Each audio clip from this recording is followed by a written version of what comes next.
Let me time ourselves. Time ourselves. Yeah. Never know what to do with my hands. See, You cheating. experience.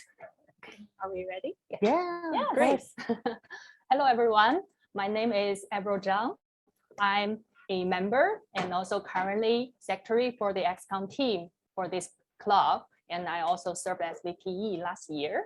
And personally, I'm a project manager working with startups in innovation at JLL. So tonight, I'm so honored to be the moderator for this panel discussion. And I feel it's such a pleasure with three amazing ladies on the stage. I will try to make this cozy. So, okay, let's all say hi to the audience. So could you briefly also introduce yourself and also the area of coaching that you focus on? Yeah, probably start with Kate. Start with me? Okay. Yeah. Hi, everybody. Wow, I'm omnipresent. That's fine. Maybe some of you know me already. I'm also a member of this club. I'm Kate. My full name is Katarina. I come from Serbia. It's a small country in Eastern Europe. And I'm the baby in coaching comparing to these giants here because I just started my coaching journey last year. It's going to be around a year so far. And so far, I just niched down to something very simple, which is personal development, because I believe that personal development translates to professional development too. Unless you are good with what you're doing with yourself, then you can also be good at your job. If you are not happy with yourself, then how can you do a good job, right? So that's what I believe so far. Probably is going to change with time. Yeah, thank you. Thank you.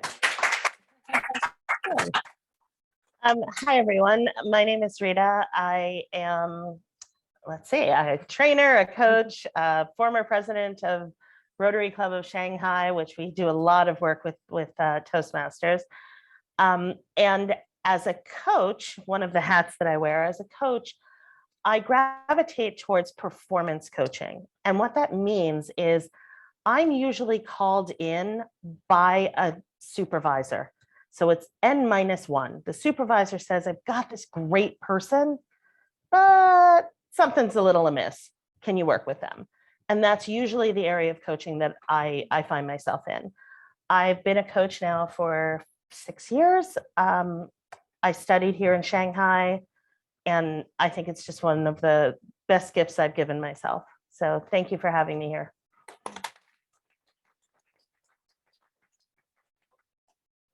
Hello, everybody. My name is Alicia Asp. A lot of people call me Miss A. It's a lot easier to pronounce. I have been here in Shanghai for about 9.5 years. I'm originally from United States, somewhere between Philly and New York City. I had my own business here for a while, but COVID stopped that for that business. So now I've been switching back into my full-time coaching and consulting. So I started as an art teacher and I took a degree in psychology. And then I moved towards coaching throughout my career. And now I'm more of a transformative coach. I work with businesses, organizations, and individuals to help them when they're at the crossroads to figure out their options and creatively transform to go in the direction of their dreams. Thank you. I'm so happy that you all came from different backgrounds, which will make our discussion diverse tonight. And actually, before learning what coaching is, it often makes me confusing with several other words like teaching or training or mentoring. And definitely it should be different than the coaching in sports, right? So I think when we start the discussion, I would like to ask how you define coaching. So probably also start with Kate. Wrong seat. Yeah, we're gonna change a bit. Okay. But I want to ask you first because I want to know what is your understanding of coaching and also what is your vision for it. My vision. Yeah. Okay. So far, since I'm in this journey, I realized that coaching is a partnership between two sides who agree to do something together, right? And when a person realizes they need a coach, they actually should want somebody who can help them find out either a resolution to some issue, either another direction, or choose from multiple directions. What I mistakenly thought before I entered the courses, I thought that being a teacher before will help me so much in being a great coach. But then I learned that as a coach, I'm not supposed to teach. I'm not supposed to give advices. I'm not supposed to give solutions, and I'm really good at giving solutions, you know?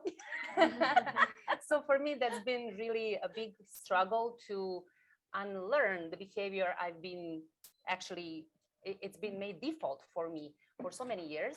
So that is why this is a challenge for me. And my vision for coaching, actually, what I really would like to do is, usually I hear from many people, everybody likes working with executives, with big teams, big companies, and that's amazing. That's really good. But I think average people also need coaching too. So how can these people benefit from coaches without needing to become an executive first? How can a regular person have maybe enough opportunities to hire a coach or pay for a coach? Because usually those services are not very cheap.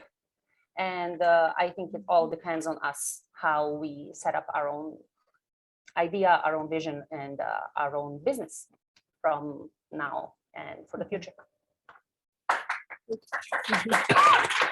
Thank you. So I know why, because actually, as a friend, you often motivate and inspire me to accept more and more challenges too. So I know why they applaud. Thank you. So to continue the question, and I also want to ask Rita, so how do you see coaching? And also a follow-up question. So like, in what situations do you see people will need help from a coach? Yeah, Yeah. fantastic question. So building on what Kate said, coaching is a relationship, but one person is in the driver's seat, and that is not the coach. So if you picture yourself in a car, the coach is sitting in the passenger seat, inviting the driver to decide where they're going. Where are we stopping? What are we stopping to look at? What's interesting? What's our end goal? Are we driving from Shanghai to Beijing? Are we stopping in Nanjing for a bit? What are we doing there? Why are we going there? So the coach is there to help with this journey, but the coach is not the one doing the heavy lifting. The coach is not making those decisions. And the primary reason for that is the person who knows the answer that's best for themselves is that person sitting in the driver's seat. I could offer you a suggestion, but that's my opinion. You're the one living your life. You have to choose what's best for you. You have to understand. So the coach is there to help you ask yourself some of those difficult questions that you wouldn't necessarily be willing to ask yourself without somebody else asking it. You would be a little afraid. You'd put up that internal wall. The coach is there to probe a little, to motivate you, to inspire you to go that extra step.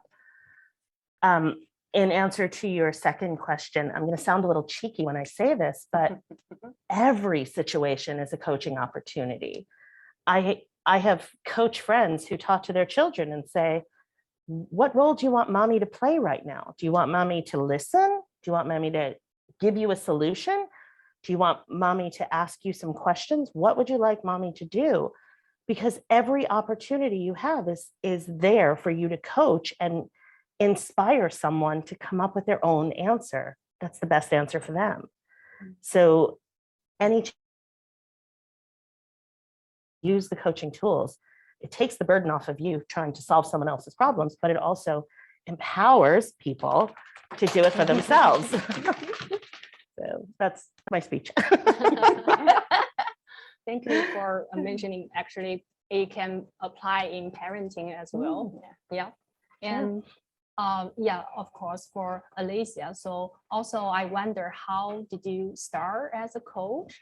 And also to summarize this part, I hope you can share with us what is your standard for a good coach? So I actually started my coaching journey about 15 years ago, to be honest. I was already working as a teacher, and in teaching, there was a big movement in the US towards educational coaches. So I started doing a little bit of studying then. One of my friends was retiring, and she's now happy as a coach in the US. She's actually also a shaman. And she took me aside and she said, Alicia, I think you should be a coach, like a life coach. It's like one of the fastest growing businesses. I'm like, I don't even know what that is. And she said, no, you need to look at this. So I did the internet research and I saw it and I said, maybe. So I hired my first coach to coach me to see how that would be. And then I started studying from then on, and I started working coaching at school.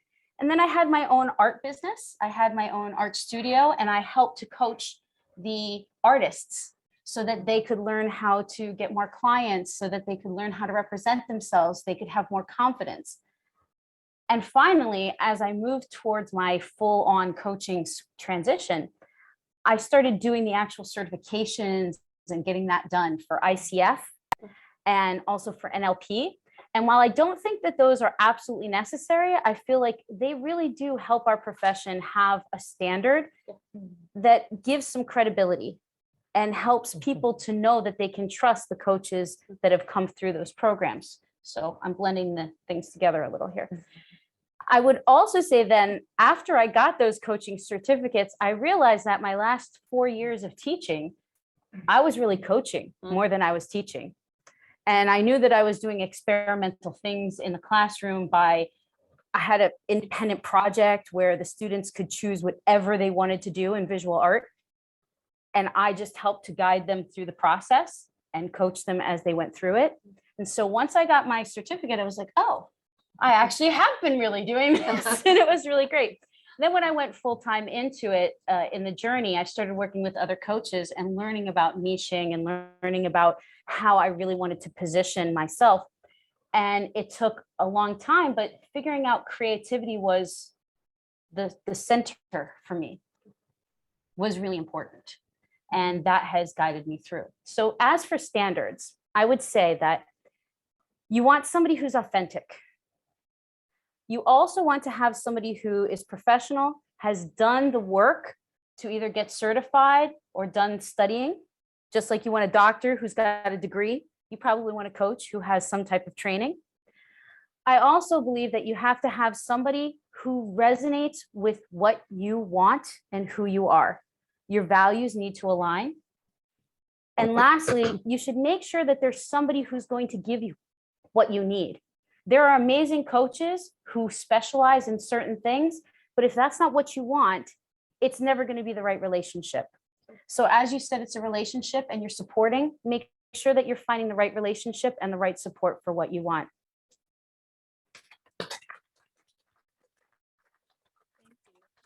Thank you for the summary, and I can see it's actually not easy to do coaching. It's not like magically you become a coach, and probably along the way helping others, you are also constantly developing yourself